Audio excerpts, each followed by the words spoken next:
আসসালামু আলাইকুম। Captain Hasnat, salute আপনাকে।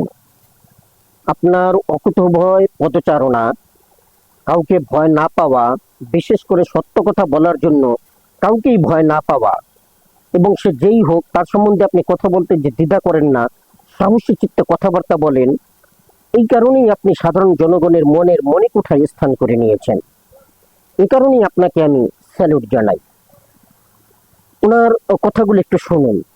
আমাদের আসলে কোনো দল নাই। আমরা বিএনপিও করি না, জামাতও করি না, আমরা এনসিপি করি না। আমরা আমরা হচ্ছে জাতীয় গণতন্ত্রকামী সরকারপন্থী দল। সেনাবাহিনীর গাড়িগুলা যায় রাস্তা দিয়ে, মানে ব্যালট বাক্স নিয়ে বা হচ্ছে গার্ড দেওয়ার জন্য, তখন রাস্তা থেকে মানুষ দুয়োধ্বনি দিছে ভুয়া ভুয়া।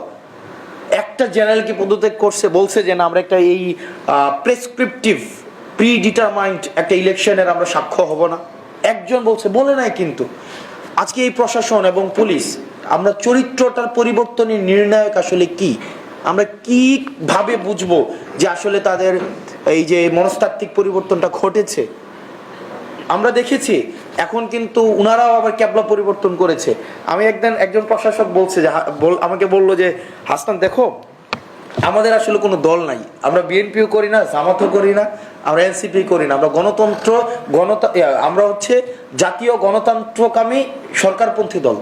ওনারা হচ্ছে ন্যাশনাল কারেন্ট পার্টি, মানে ওনারা হচ্ছে এনসিপি ন্যাশনাল কারেন্ট পার্টি, মানে যে পার্টি থাকবে ওনারা এই পার্টিকে সার্ভ করবে, অথবা যে party likely to take over next ওনারা ওইটাকে সার্ভ করবে। কি বলেছেন? খুব সুন্দর কথা বলেছেন। পুলিশকে নিয়ে তিনি এই কথাটি বলেছেন যে আমাদের কোনো দল নাই, আমরা যখন যে দল আছে আমরা সেই দলই করি, অর্থাৎ বাংলাদেশ কারেন্ট পার্টি। পুলিশ হচ্ছে বাংলাদেশ কারেন্ট পার্টি। এখন উনি যে কথাটা বলছেন অ্যাবসলিউটলি রাইট এবং সঠিক কথা বলেছেন, এজন্য আমি তাকে ধন্যবাদ জানাই।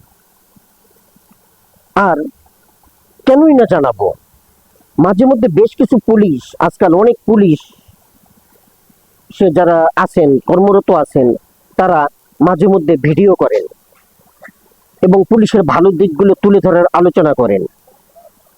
মানুষের জনসেবায় কিভাবে পুলিশের সেবা পৌঁছে দেওয়া যায় এই ব্যাপারে আলোচনা করেন।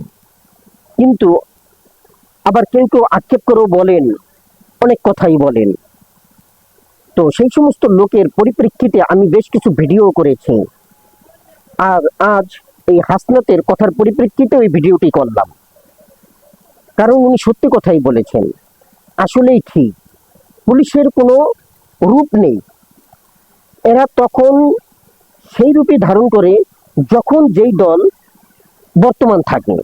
শুধু তাই নয়, 5ই আগস্টের পরের থেকে তো কোনো দলই নেই, কিন্তু কোন দল যাবার সম্ভাবনা আছে, অর্থাৎ এই দলটি ভবিষ্যতে ক্ষমতায় যাওয়ার সম্ভাবনা আছে, ঠিক সেই দলের হয়ে তারা কথাবার্তা বলে থাকে, সেই দলের লেজুর বৃত্তি করে, তারা সেই দলের পিছনে পিছনে করে, এমনকি তাদের হয়ে তারা অন্যায় কাজগুলোও করে। আর এই জন্যই পুলিশকে মানুষ অপছন্দ করে থাকে। পুলিশ তার ব্যবহারের কারণে মানুষের জনগণের দোরগোড়ায় পৌঁছতে পারতেছে না। এর থেকে যতদিন তারা উত্তরণ না হবে, ততদিন পুলিশের সেবা নিয়ে প্রশ্ন মানুষের কাছে থেকেই যাবে। ধন্যবাদ। আসসালামু আলাইকুম।